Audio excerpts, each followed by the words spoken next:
জনপ্ৰিয় শব্দটো সকলোৰে এটা চিনাকি শব্দ, যিটো শব্দৰ তাৎপৰ্য বিচাৰি প্ৰায় সকলো মানুহেই ঘূৰে। তেনে লোকসকলৰ বাবে বেলেগ ধৰণৰ চিনাকি বা স্বীকৃতিৰ প্ৰয়োজন নহয়।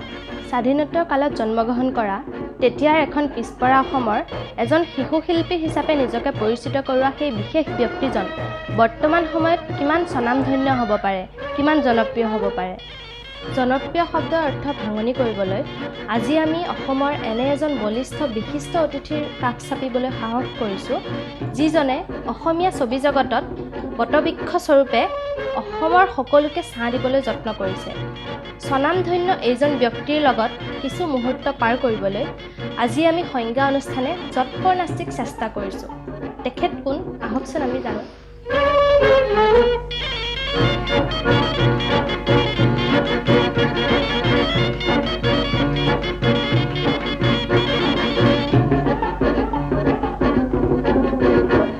মইনা কোন বিধাতাই সাজিলে তোমাৰ পদুম চকুটি, চমক নীলা বিজুলীৰে গোলাপ কোমল পাহিতি, এই চমকৰ ভমক লাগি দহি মৰে মন্ত্ৰী, মইনা কোন বিধাতাই সাজিলে তোমাৰ।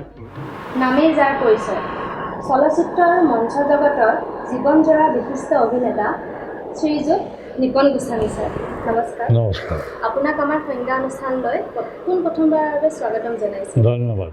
আমি প্ৰথমে আপোনাৰ পৰা জানিব বিচাৰিম আপোনাৰ জীৱনৰ প্ৰথমটো শ্বট, য'ত আপুনি পিয়লি ফুকন ছবিখনত এজন শিশু শিল্পীৰ চৰিত্ৰত অভিনয় কৰিছিল। কেনেধৰণে আপুনি পৰিকল্পনা কৰিছিল? সেইটো মানে ডাঙৰ কথা হ'ল কি, ফণী সমাজেও আমি বলিদিনা বুলি মাতোঁ। বলিদিনা আমাৰ ঘৰলৈ প্ৰায়ে আহে, ৰাতিপুৱা চাহকাপ খায়। বলিদিনাই এই কথাৰ মাজতে সাংস্কৃতিক কথা বতৰা দেউতাৰ লগত পাতি থাকোঁতে এদিন ক'লে যে দেউতাকে নাম কাঢ়ি মাতিছিল, চন্দ্ৰ মই এখন ছবি কৰিব খুজিছোঁ, কৰোঁ যে। দেউতাক সুধিলে কি ছবি? পিয়লি ফুকন। দেউতাই ক'লে ঠিক আছে দে কৰ, ভাল লাগিব। আৰু প্ৰডিউচাৰ আছিলে গামা প্ৰসাদ আগৰৱালা প্ৰায়ত। তেনেকৈ সেই বস্তুটো শুনি পেলাই, কাৰণ বলিতা আহিলে বা বিষ্ণু প্ৰসাদ ৰাভা আমি ককাইদেউ বুলি মাতিছিলোঁ, বিষ্ণু ককাইদেউ আমাৰ ঘৰলৈ আহিলেই বিষ্ণু ককাইদেউ নিপন বুলি মাতে, মই জানো চূণ লাগে আপোনাৰ চাধা খায়। আপোনাৰতো বয়স তেতিয়া বহুত কম আছিল। তেতিয়া 8-9 বছৰ বয়স।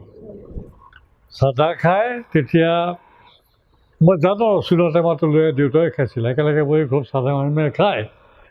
বলিন্দা আহিলে হয় বুলি মাতে, মই গম পাওঁ বলিন্দা চিগাৰেট খাব এতিয়া। অহাৰ লগে লগে ইচাৰা দিলে, মই দৌৰ মাৰিলোঁ ওচৰৰ দোকানৰ পৰা পানামা চিগাৰেটৰ পেকেট এটা আনি পেলাই বলিন্দাক দিওঁ। সেই সময়ত পানামা চিগাৰেট খাইছিলে। তেনেকৈ তেখেতসকলৰ লগত সান্নিধ্য আছিলে সৰুৰে পৰা, আমাৰ ঘৰলৈ প্ৰায়ে আহে। সেই কথাৰ মাজতে দেউতাৰ লগত আলোচনা কৰিলে পিয়লি ফুকন ছবিখন কৰাৰ। যি শুনিলোঁ মোৰ মনটোতো লগাই থাকে, ছবিখনৰ মই কাম কৰিব লাগে, ওলাব লাগে যেনেকৈ নহওক। বলিন্দাক খুতুৰি আছোঁ, বলিন্দা মই ছবিখনত ওলাম। অতিষ্ঠ হৈ পেলাই বলিন্দাই ক'লে ঠিক আছে ওলাবি যা, অমুক তাৰিখে শ্বুটিং কৰোঁ অমুক জেগাত, আমাৰ ঘৰৰ ওচৰতে, তই গামোচাখন লগত লৈ তালৈ আহিবি। কথা মতে কাম, মই সেইখন শ্বুটিঙৰ সময়ত মই গৈ পালোঁগৈ।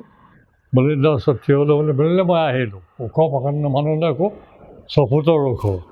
মোক ক'লোঁ আহিলি দে ভালকৈ দে, পেণ্টটো খোল। পেণ্ট খুলিম মানে গামোচা আনিছ নাই বোলে আনিছোঁ। গামোচাখন পেণ্ট খালী গামোচা। চিনটো আছিলে কি, সৰু পিয়লিয়ে হাতী এটাক মানে ভাং খুৱাই দিয়ে, পোহনীয়া হাতী তেওঁলোকৰ। হাতীটোৱে ভাং খাই পেলাই পগলাৰ নিচিনা হৈ পেলাই গাঁৱৰ ঘৰ দুৱাৰ ভাঙি ফুৰে। তাতে গাঁৱৰ মানুহবিলাকে দৌৰি পলায় হাতীটোৰ পৰা। তেনেকুৱা আছে, মই সৰু ল'ৰা হিচাপে দৌৰি যাব লাগে কেমেৰা আগেদি। বলিদাই মোক ক'লে যে শুন, মই ষ্টাৰ্ট কেমেৰা চাউণ্ড বুলি ক'ম, একশ্যন বুলি ক'ম, বা তেনে কোৱাৰ লগে লগে মানুহবিলাকে নিজৰ নিজৰ কাম কৰিব, আৰু তোক যেতিয়াই মই দৌৰ বুলি ক'ম তই দৌৰ মাৰিবি, কেমেৰালৈ নাচাবি কিন্তু। ঠিক আছে, মই কোনোমতে গামোচাখন এনেকৈ পিন্ধি গাঁঠিটো মাৰিব নাপালোৱে। দেউতাই ক'লে বলিদাই ক'লে নে দৌৰ, মাৰিলোঁ দৌৰ।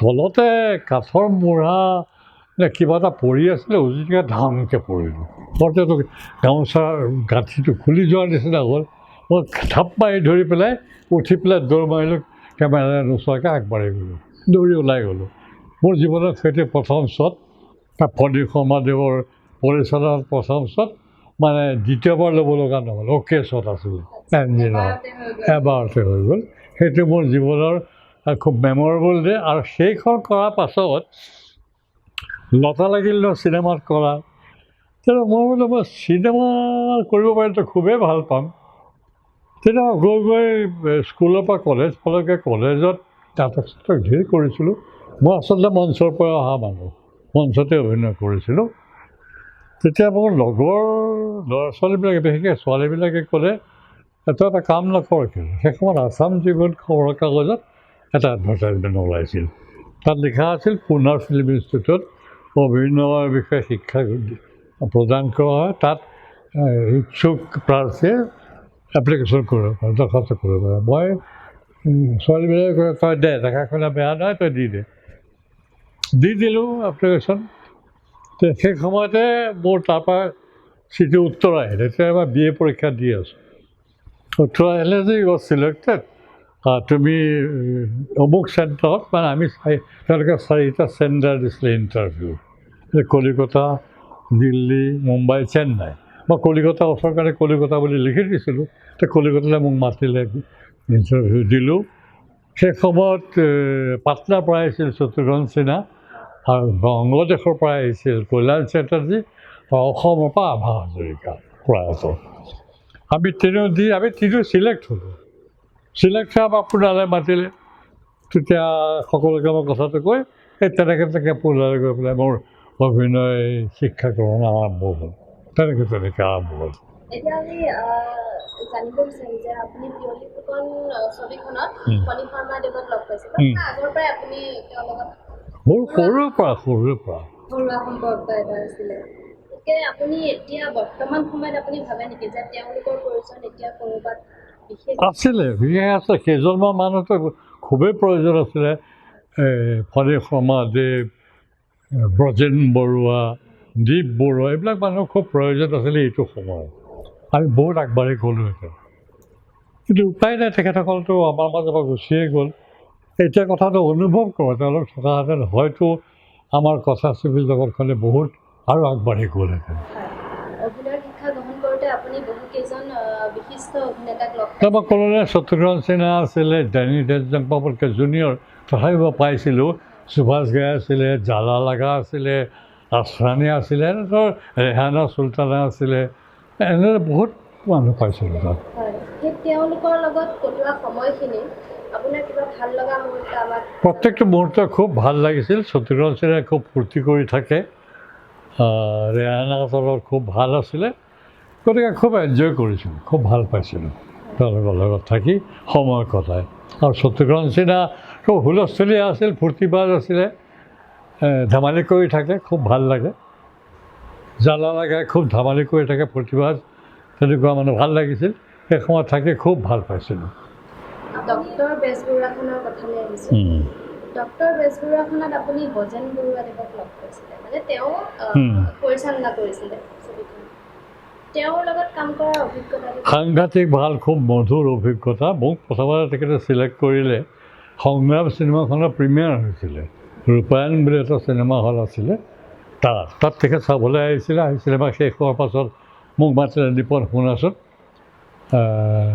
মোক চিনি পাইছেনে বোলে মই আপোনাৰ ব্ৰজেন বৰুৱা বুলি নামটো জানো কিন্তু চিনাকি পোৱা নাছিলোঁ এই প্ৰথম আপোনাক পালোঁ ঠিক আছে তেতিয়া তেওঁ ক'লে যে মই এখন চিনেমা কৰিবলৈ ওলাইছোঁ বহুত দিনৰ আশা ডক্টৰ বেজবৰুৱা নাম দি তাত তুমি নায়কৰ চৰিত্ৰটো কৰিবা বুলি মই আশা কৰিছোঁ তাৰপৰা সাংঘাতিক ভাল লাগিল আৰু যেতিয়া তেখেতে মোক স্ক্ৰিপ্টখন শুনালে পঢ়ি পেলাই পিছত তো মোৰ এনেকুৱা লাগিল যে মই যেন বম্বে ছবিখনত কাম কৰিছোঁ সেইটো ষ্টাইলতে মই ছবিখনৰ শ্বুটিং কৰিলোঁ আৰু চিনেমাখনো সেইটো ষ্টাইলতে বনাইছিল স্মাৰ্ট খুব ভাল চিনেমা এখন তেখেতে কৰিলে আৰু সেইখন কৰাৰ পাছত ৰাইজে মোক আঁকোৱালি ল'লে আৰু খুব আশীৰ্বাদ দিলে মৰম দিলে সেইকাৰণে তাৰপৰা মই লাহে লাহে আগবাঢ়ি গৈ থাকিলোঁ আৰু এতিয়ালৈকে পিছত আপুনি আজলি নৱখন কৰিছিলে সেইটো বহুত পিছত তাৰপিছত বহুত মই ৰোমান্টিক ৰ'ল কৰিলোঁ কেইবাখনো ছবিত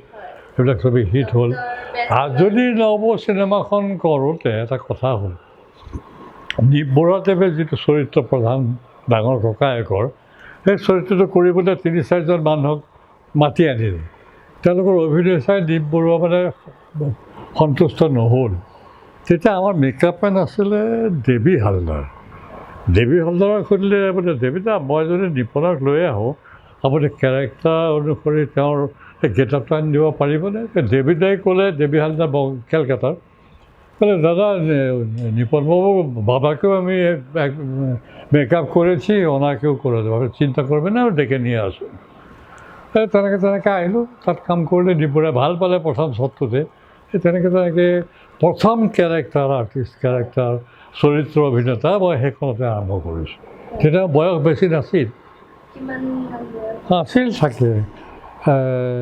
25-26-27 মান হ'ব তেনেকুৱাই হ'ব আপুনি আজলি নৱখন কৰাৰ পিছত বহুত কেইখন ছবি কৰিলে যেনেকৈ মাক আৰু মৰম নাই বহুত কৰিলোঁ ককা দেউতা নাতি হাতী তাৰপিছত তেনেকৈ শকুন্তলা আৰু শংকৰ জোচেফ আলি হয় তাৰ লগতে আপুনি ডক্টৰ ভূপেন হাজৰিকাদেৱৰ এখন চিৰাজ ছবি ভূপেন হাজৰিকা চিৰাজ ছবিখন কৰিছে চিৰাজখন ইণ্টাৰেষ্টিং কথা এটা আছে ভূপেনদাৰ লগত মই আগতে 3খন ছবি কৰিলোঁ এখন লোহিত কিনাৰে বুলি চিৰিয়েল তাৰপিছত স্বীকাৰোক্তি বুলি এখন চিনেমা তাৰপিছত দমন বুলি এখন চিনেমা এইবিলাকত মই তেখেতৰ লগত কাম কৰিলোঁ সেইবিলাকৰ কাম দেখি পেলাই ভূপেনদাই মোক চিৰাজৰ ৰ'লটোৰ কাৰণে নিৰ্বাচন কৰিলোঁ এতিয়া মই বোলো ভূপেনদা চিৰাজৰ ৰ'লটো কৰিবলৈ মই অলপ ভয় খাইছোঁ কাৰণ বলিদ নাই ফণী সমাজে যিটো অভিনয় কৰি থৈ গ'ল মানুহৰ মনত যিটো বুকুত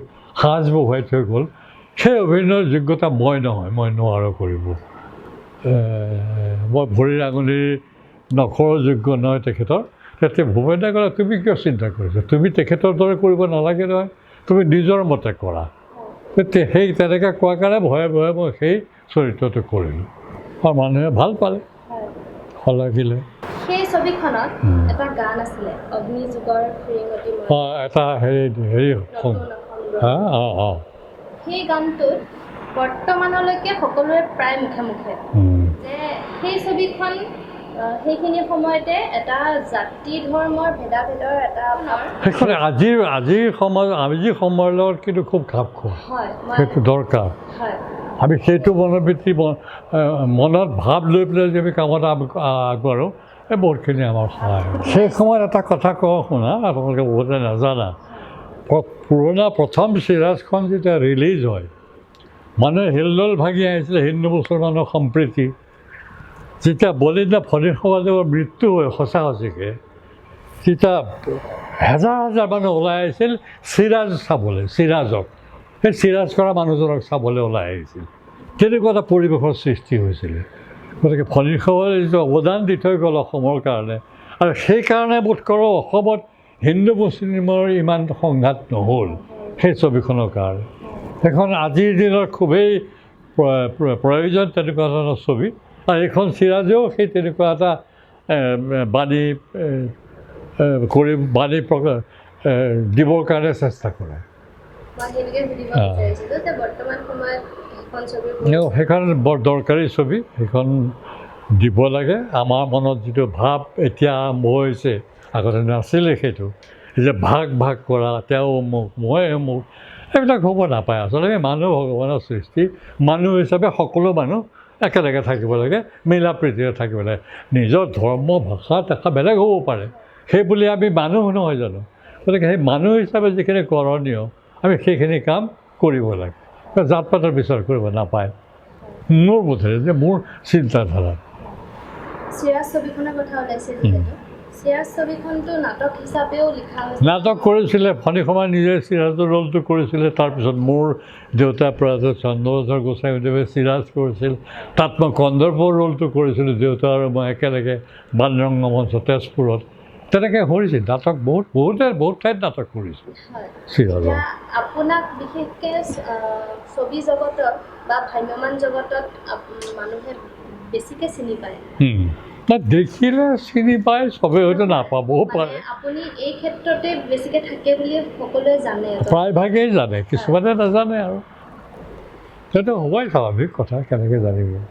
কিন্তু আপুনি নাটক বা এমেচাৰৰ লগত জড়িত আছিল নে? এমেচাৰটো মই ক'লোৱেই, মোৰ আৰম্ভণিয়ে মঞ্চ।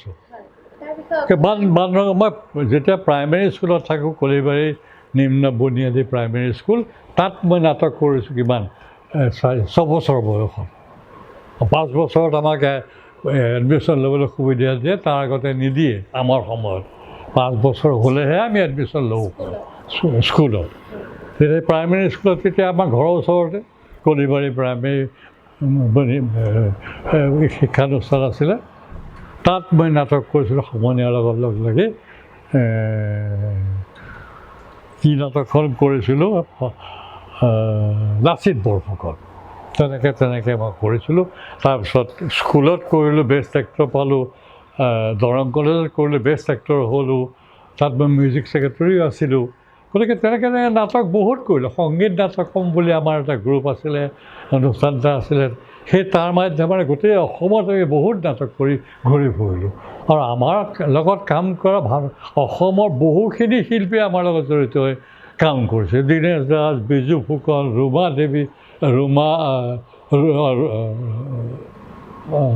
ৰাণু দেৱী, পূৰ্ণিমা আমাৰ লগতে কাম কৰিছিল সেই সময়ত। আপুনি ছবি জগত মানে অসমীয়া ছবি জগতৰ বাহিৰেও আপুনি হিন্দী ছবি জগততো কাম কৰিছে। হিন্দীত মই কেইবাখনো ছবি কৰিলোঁ। দো ভাই দো আঞ্জানে, কিবা কিবি আছিলে, যজ্ঞু, বিৰোধী, 18-11, কাল সন্ধ্যা, ভৱেন শইকীয়াৰ, এনেকৈ বহুকেইখন ছবিত অভিনয় কৰিছোঁ। আপুনি কেনেধৰণে সুবিধা পাইছিলে বা অভিজ্ঞতাটো কেনেধৰণে? তাৰ অভিজ্ঞতা মানে মই পুনাৰ পৰা আহিছোঁ, সেইখিনি শ্ৰদ্ধা কৰিছিল, আমাক মৰম কৰিছিল, ভাল পাইছিল, সেই সূত্ৰে মই তাত কাম কৰিবলৈ সুবিধা পাইছিলোঁ। আপুনি কাম কৰি কেনে পাইছিল? সাংঘাতিক ভাল লাগিছিলে। আমাৰ লগত বহুত বেলেগ তেওঁৰ পদ্ধতি, তেওঁলোকৰ কাম কৰা প্ৰফেচনেলিজিম, কমপ্লিটলি প্ৰফেচনেল। অসমৰ লগত বেলেগ, একেবাৰে বেলেগ। আৰু আপুনি সেই হিন্দী ছবিকেইখনৰ ভিতৰত আপোনাৰ আটাইতকৈ কোনখন ছবিত কাম কৰি বেছি ভাল লাগিছিল? দো আঞ্জানে কৰিছোঁ, তাতকৈ ভাল লাগিছিল মোৰ যজ্ঞু বুলি এখনত কৰিছিলোঁ শত্ৰুঘ্ন সিনহা, লীনা চন্দ্ৰকৰৰ লগত। তাৰপিছত 18-11 বুলি এখনত কৰিলোঁ, সেইখনত খুব ভাল লাগিল। মা হুৱেৰ আৰ ইউ বুলি এখনত কৰিলোঁ, সেইখনতো খুব ভাল লাগিল সীমা বিশ্বাসৰ লগত। তেনেকৈ কেইবাখন ছবিত কৰি ভাল পাইছিলোঁ মই। বিৰোধীত মই ৰাজেন্দ্ৰ কুমাৰ, জিতেন্দ্ৰ, আশা পৰেখ এইবিলাকৰ লগত কাম কৰিছিলোঁ, খুব ভাল লাগিছিল মোৰ। মৌকা বুলি এখন ছবি কৰিছিলোঁ, তাতে খুব ভাল লাগিছিল কাম কৰি পেলাই। আপুনি অসমীয়া আৰু হিন্দী ছবিৰ বাহিৰেও আপুনি আৰু বঙালী ছবিত মই কাম কৰিলোঁ কেইবাখনতো, দুৰন্ত চৰাই, মৌ চোৰ, দেৱাঞ্জলি, এনেকৈ মই কেইবাখনো ছবিতো কাম কৰিলোঁ। কেনেকুৱা লাগিছিলে? সাংঘাতিক ভাল লাগিছিলে। এতিয়া আৰু এখন ছবিত মই কাম কৰিবলৈ যাম কলিকতালৈ, সেইখন বোধ কৰোঁ বেগুনী ছবি। তেখেতে মোক মাতিছে, বোধ কৰোঁ অহা বছৰে আৰম্ভ হ'ব, আশা কৰিছোঁ। তাকে সেইটোৱে মই বিচাৰোঁ, আশীৰ্বাদ। আপোনাৰ পিতৃ এজন সুদক্ষ অভিনেতা আছিল, মঞ্চকৰ উপাধি পাইছিল তেখেতে। অৱশ্যে আজিৰ মানুহে সেইখিনি স্বীকৃতি দিব নোখোজে, নিদিয়ে। দেউতাৰ অৱদান মোৰ যথেষ্টখিনি আছিলে বানৰঙা মঞ্চত, অসমীয়া নাট্য জগতত বহুত অৱদান আছে।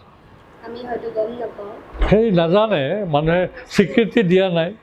এতিয়া দেউতাৰ নামত মঞ্চকৰ চন্দ্ৰধৰ গোস্বামী এটা নাটক হয়, প্ৰতিযোগিতা হৈছিল, এতিয়া বাদ দিলে তেওঁলোকে। দিনটো পালন কৰে নাটকৰ মাধ্যমেৰে। চৰকাৰেও কৰিব খুজিছিল, চৰকাৰৰ মোৰ পৰা দেউতাৰ জন্ম মৃত্যু তাৰিখো লৈ গ'ল, কিন্তু সেই তেনেকেই থাকিলে, নহ'লগৈ আকৌ। তেজপুৰত পাতিছিল, ইয়াত গুৱাহাটীত পাতিছিল। তেজপুৰৰ এগৰাকী বিশিষ্ট নাট্য এগৰাকী প্ৰতিভাৱান শিল্পীয়ে, জাহানাৰা বেগমে দেউতাৰ নামত তেজপুৰতো পাতিছিল, গুৱাহাটীতো পাতি গ'ল। আপুনি কি ভাবে যে আপুনি তেখেতৰ পৰাই অনুপ্ৰেৰণা পাইছিল? বা মোৰ আৰম্ভণিৰ দেউতাৰ পৰা অনুপ্ৰেৰণা পাই তেখেতৰ শিক্ষা লৈ পেলাই মই আগবাঢ়িছোঁ। নাটকবিলাক চাওঁ, নাটক চাই মই বহুত কথা শিকিলোঁ, তেনেকৈ আগবাঢ়িছোঁ। মোৰ প্ৰেৰণা হ'ল দেউতা। আৰু আপোনাৰ মাতৃও এগৰাকী মা শিল্পী আছিলে। মায়ে গান গাইছিল, চেতাৰ বজাইছিল, ভায়লিন বজাইছিল। জৱাহৰলাল নেহৰু এবাৰ আগতে বন্দে মাতৰম মায়ে গাইছিলে। সেই বহুত কাম কৰিছিলোঁ। আপুনি কিয় নাভাবিলে যে মই সংগীত জগততো যাব পাৰিলোহেঁতেন? মনতে অভিনয়টো মোৰ মনত বেছি ভাল পাইছিলোঁ, বেছি ভাল লাগিছিল। কাৰণ দেউতা অভিনয় কৰাৰ আগতে যে ৰিহাৰ্চেল কৰে ঘৰত যেতিয়া কৰি থাকে, আমাৰ লন এখন আছে আমাৰ ঘৰটোত, সেই লনখনত থিয় হৈ দেউতাই খোজকাঢ়ি বচন মাতি থাকে। এবাৰ এটা পুৰণা ৰিক্সাৱালা, আমাৰ ঘৰুৱা ৰিক্সাৱালা, ঘৰৰ কামবিলাক কৰি লৈ যায়। সেই ৰিক্সাৱালাই দেউতাক তেনেকৈ বচন গাই চিঞৰি মাতি থকাৰ কাৰণে দেউতা পাগল হ'ল বুলি ভাবিলে। দেউতা তেনেকুৱা একদম নাটক বলীয়া মানুহ। মৃত্যুৰ সময়লৈকে বোলে নাটকৰ বচন গাই আছিলে। মই নাপালোঁ। নিবাৰণ ভট্টাচাৰ্য বুলি এখন নাটক আছিল অৰুণোদয়ৰ, সেইখনত তেখেতে একক অভিনয় কৰিছিল, অপূৰ্ব অভিনয় কৰিছিল। অসমৰ বহুত ঠাইত কৰি আহিলে। আৰু অৰুণোদয় তেখেতে নিজে কৈ গৈছে যে মোৰ নাটকৰ সম্পূৰ্ণতা আজিহে পালোঁ দেউতাই কৰাৰ পাছত। তেওঁ বনাই বিচৰা যিটো চৰিত্ৰ হ'ব লাগে সেইটো দেউতাই কৰোঁতে সেইটো পালে। আপুনি শিশুৰ চৰিত্ৰত অভিনয় কৰা পিয়লি ফুকন, সেই ছবিখনৰ পৰা ধৰি বৰ্তমান ৰাজেশ জয়ছপালৰ দ্য আণ্ডাৰৱৰ্ল্ড চিনেমাখনলৈকে এটা সুদীৰ্ঘকাল আপুনি পাৰ কৰিছে অসমীয়া ছবি জগতত। উভতি চালে আপোনাৰ কেনেকুৱা অনুভৱ? ভাল লাগে, খুব ৰোমাঞ্চিত হওঁ, নষ্টালজিক হৈ পৰোঁ কথাবিলাক ভাবিলে। কি কৰিছিলোঁ সেই সময়ত, কেনেকুৱা পৰিস্থিতি হৈছিল, কি ঘটনা ঘটিছিল, সেইবিলাক প্ৰায় মনত আহে। ভাল লাগিছে। আপোনাৰ কিবা গোটেই আপুনি কাম কৰা গোটেই ছবিকেইখনৰ ভিতৰত আপোনাৰ ভাল লগা কোন? মোৰ চোৱা, আমি শিল্পী মানুহ, মই বিশেষকৈ মোৰ ক্ষেত্ৰত কৈছোঁ, ভাল লগা চৰিত্ৰ বুলি ভাবিয়েই মই সকলো চৰিত্ৰতে অভিনয় কৰোঁ। ভাল বেয়াটো দৰ্শকে নিৰ্ণয় কৰিব, গতিকে মই নিজে ক'ব নোৱাৰোঁ। আপুনি ভ্ৰাম্যমানৰে হওক বা আপোনাৰ চলচ্চিত্ৰ জগতৰে এটা আপোনাৰ ভাল লগা প্ৰিয় সংলাপ? নাই, সেই সংলাপ মোৰ এতিয়া মনত নাই। ইমানবোৰ ছবি কৰিলে মনত নাই। বহুত দিন হ'ল, গেপো হ'ল, 2 বছৰৰ গেপেই হৈ গ'ল। আপুনি কাদম্বৰী চিনেমাখনতো অকণমান প্ৰসংগ কৰিছিলে, নাম প্ৰসংগ কৰিছিলে। আপোনাৰ যদি নাম এইবিলাক নাই। সেই সময়ত মুখস্থ কৰি গাইছিলোঁ, এতিয়া নাই। খোলো বজাইছিলোঁ, মই তবলা বজাইছিলোঁ খুব ভাল, সেইকাৰণে মই খোলটো বজাব পাৰিছিলোঁ। তেনেকৈ মনত বচন নাই। পদ ফাঁকি পদৰ কথাটো নাহেই, মনত থাকিবই নোৱাৰে। সেই সময়ত মুখস্থ কৰি গাইছিলোঁ আমি। আৰু 2-এখন চিনেমাত গাইছিলোঁ তেনেকুৱা পদঘোষা, আৰু কেইখনমানত গাইছিলোঁ। হেৰি বুলি এখন চিনেমা টেলিফিল্ম কৰিছিলোঁ, বান্ধৈ বুলি। তাত মই এনেকুৱা গীত গাইছিলোঁ। সেই অভিনয়তে মোৰ লাগি গ'ল জাপটো, আৰু সেই অভিনয়তে লাগি থাকিলোঁ। নাই, সেইটো কোনো কথা নহয়। ভাল অভিনেতা ঢেৰ আছে। মই চেষ্টাহে কৰি গৈ আছোঁ ভাল কৰিবৰ কাৰণে, অভিনয় কৰিবৰ কাৰণে, ৰাইজক আনন্দ দিবৰ কাৰণে, দুখবিলাক পাহৰাই ৰাখিবৰ কাৰণে। সেইটো মই চেষ্টাহে কৰিছিলোঁ, কিন্তু মই সাংঘাতিক ধৰণে সফল হোৱা নাই বুলিয়েই মই ভাবোঁ। সেইটো আমাৰ অসমবাসীয়ে সকলোৱে জানেই। তেখেতে অসমবাসীয়ে মোক যথেষ্ট আশীৰ্বাদ দিছে, মৰম দিছে। সেইটো মই জীৱনত মৃত্যুলৈকে পাহৰিব নোৱাৰোঁ। তেখেতসকলৰ লগত অসমবাসীৰ ৰাইজৰ ওচৰত মই সদায় কৃতজ্ঞ হৈ থাকিম। তেখেতসকলক মই অন্তৰৰ সেৱা জনাইছোঁ। তেখেতসকলৰ আশীৰ্বাদ নোহোৱা হ'লে, মৰম নোহোৱা হ'লে হয়তো মই আজি এইখিনি নাপালোঁহেঁতেন। আৰু মোৰ মাজতে বৰ বেমাৰ মানে কি, অপাৰেশ্যন এটা হৈছিলে। মোৰ হিপ জইণ্টৰ হাড়ডাল ভাঙি থাকিলে বলটোৰ সৈতে। সেইডাল অপাৰেশ্যন কৰি কাটি উলিয়াই আৰ্টিফিচিয়েল হাড়ডাল লগাই দিলে। মই উঠিব নোৱাৰিম বুলি ভাবিছিলোঁ বা বাচিব নোৱাৰিম বুলি ভাবিছিলোঁ, কিন্তু ৰাইজৰ যিখিনি আশীৰ্বাদ, মোৰ কাৰণে যিখিনি তেখেতসকলে ভগৱানৰ ওচৰত প্ৰাৰ্থনা কৰিলে, সেই তেখেতসকলৰ আশীৰ্বাদৰ জৰিয়তে মই আজি এনেকৈ থিয় হৈ কথা ক'ব পাৰিছোঁ। আৰু ভাল ভাবে, আৰু এতিয়াও কাম কৰিব পৰা অৱস্থাত হৈ আছে। আৰু সুদীৰ্ঘকাল আপুনি আৰু অভিনয় জগতখন নাই সুদীৰ্ঘকাল মানে যিমান দিন থাকোঁতো কৰিবলৈ চেষ্টা কৰিমেই সেইটো মই ভগৱানৰ ওচৰত মই প্ৰাৰ্থনা ৰাইজৰ ওচৰত সেইটো মই আশীৰ্বাদো বিচাৰিছোঁ মৃত্যুৰ আগলৈকে তাতে মই অভিনয় কৰি থাকিব পাৰোঁ সেইটোৱেই মই আপোনাক দেখি থাকিলে আমাৰো ভাল লাগিব অনুষ্ঠানটো আমি সামৰিব বিচাৰিছোঁ আপুনি ইমান বহুমূলীয়া সময় আমাক অকণমান উলিয়াই দিলে বহুমূলীয়া দুবছৰ ঘৰতে বহি আছোঁ ক'ভিডৰ কাৰণে আমি নিজেই জীয়াই থকাৰ সংগ্ৰামত লৈ ইমান ব্যস্ত হৈ আছোঁ কেনেকৈ জীয়াই থাকিম আৰু কেইমাহমান এইটো ক'ব নোৱাৰোঁ যদি কাম কৰিব নিদিয়ে কাম নহয় খোলা নিদিয়ে তেতিয়াহ'লে আমাৰ লগৰ যিমানখিনি শিল্পী কলা কুশলী আছে সকলোখিনি জীৱন শেষ হৈ যাব কোনো কোনো কোনো কামেই কৰিব নোৱাৰিব এতিয়া মোৰ যিটো অৱস্থা হৈছে এতিয়া আৰু কেইমাহ থাকিম নহয় এনেকৈ থাকিব একো ইনকামেই নাই একো পইচাই নাই আৰু যিটো পেঞ্চন আমাক দিছিলে সেইটো বঢ়াবলৈ আমি কাকতি মিনতি কৰিছোঁ চৰকাৰক সেইটোও এতিয়ালৈকে বঢ়াই দিয়া নাই বাকীবিলাকক দিলে জানিবা তাৰ কাৰণে মই ধন্যবাদ জনাইছোঁ চৰকাৰক স্পৰ্টছত দিলে আৰু কাৰোবাক দিলে ভাল পাইছোঁ আমাকো দিলে আমিও ভাল পাম অনুষ্ঠান সামৰিব ওলাইছোঁ যিহেতু আপোনাৰ পৰা আমি বিদায় মাগিব বিচাৰিছোঁ আচ্ছা সময় দিয়াৰ বাবে আপোনাক ধন্যবাদ নাই ধন্যবাদ কি সময় বহি আছোঁ সময়টো অধেল এতিয়া মাজে মাজে ক'ৰবাত কিবা কিবি হয় মেল মিটিং সেইবিলাকত যাওঁ বাকী আৰু এতিয়া ঘৰতে থাকোঁ শেষত মই এটা কথা ক'ব খুজিছোঁ আজিৰ যিটো ক'ভিড ছিটুৱেশ্যন যিটো মহামাৰী ৰূপে আহিছে আমাৰ ইয়ালৈ তাৰ কাৰণে সকলো সজাগ হৈ থাকিব লাগে আৰু যিখিনি আমাক কাম কৰিবলৈ দিছে চৰকাৰৰ ফালৰ পৰা যিখিনি নিয়ম বান্ধি দিছে সেই নিয়মখিনি যাতে আমি পালন কৰোঁ মুখত মাস্কখন লগাওঁ আমি যাতে অলপ ডিষ্টেঞ্চ মেইনটেইন কৰি দূৰত্ব বজাই ৰাখি মানুহৰ লগত মিলা মিছা কৰোঁ আৰু মানুহক হাতখন নিমিলাই আমি নমস্কাৰ আমাৰ যিটো নমস্কাৰ সেই নমস্কাৰৰ যি সম্ভাষণ জনাওঁ সেইখিনি কাম কৰিলে আমি নিজকে সুৰক্ষিত কৰিব পাৰোঁ আৰু লগতে আনকো সুৰক্ষিত কৰি ৰাখিব পাৰোঁ সেইখিনি মোৰ অনুৰোধ ৰাইজে যাতে এইখিনি পালন কৰে ধন্যবাদ আজি আমি সন্ধ্যা অনুষ্ঠানৰ পৰা বিদায় ল'ব বিচাৰিছোঁ নিপন গোস্বামীদেৱে আমাক অত ব্যস্ততাৰ মাজতো আমাক এইকণ সময় দিলে তাৰ বাবে আপোনাক অশেষ ধন্যবাদ ধন্যবাদ মোৰ ফলপ্ৰসূ জনাইছোঁ হয় আজি আমি অনুষ্ঠানটো ইমানকৈ সামৰণি মাৰিছোঁ দিয়া নেটৱৰ্ক আছাম সংজ্ঞা জীৱনৰ এক সুকীয়া অনুভূতি শ্ৰদ্ধাৰ কৰণী প্ৰতি শ্ৰীযুত নিপন গোস্বামী চলচ্চিত্ৰ আৰু মঞ্চ জগতৰ জীৱনজোৰা বিশিষ্ট অভিনেতা শ্ৰদ্ধাস্পদে সাংস্কৃতিক অভিনন্দন গ্ৰহণ কৰিব আপোনাৰ শিল্প চেতনা আৰু সাংস্কৃতিক কৰ্মই অসমীয়া চিত্ৰনাট্য জগতক মহিয়ান আৰু চিৰপ্ৰবাস কৰি ৰখাৰ লগতে নতুন প্ৰজন্মলৈ কঢ়িয়াই আনিছে অফুৰন্ত সাহস আৰু প্ৰেৰণা সুস্থ সাংস্কৃতিক নাট্য পৰিৱেশ আৰু শান্তিৰ গতিময় পথত খোজ দিয়া নেটৱৰ্ক আছামৰ সংজ্ঞাই স্থিৰ লক্ষ্যত উপনীত হোৱাৰ পথত আপোনাৰ শিল্পকৰ্মই হওক সুগভীৰ প্ৰেৰণাৰ উৎস অসমৰ জনগণৰ এগৰাকী প্ৰতিভাসম্পন্ন বোলছবি আৰু নাট্য জগতৰ শিল্পীৰূপে আপোনাক এই শ্ৰদ্ধা আৰু সন্মান জনাবলৈ পাই আমি গৌৰৱান্বিত আৰু পৰম কৃতাৰ্থ অনুভৱ কৰিছোঁ আপুনি গভীৰ প্ৰশান্তিৰ এক সুদীৰ্ঘ জীৱন লাভ কৰক এয়াই আমাৰ প্ৰত্যাশা সাংস্কৃতিক অভিনন্দন আৰু শ্ৰদ্ধাৰে Ashok Bora chairman and managing director Gyanashree Goswami Junuka anchor and content writer Hitanga Nath anchor content writer and photographer Ananya Amphi anchor বহুত বহুত ধন্যবাদ হ'ব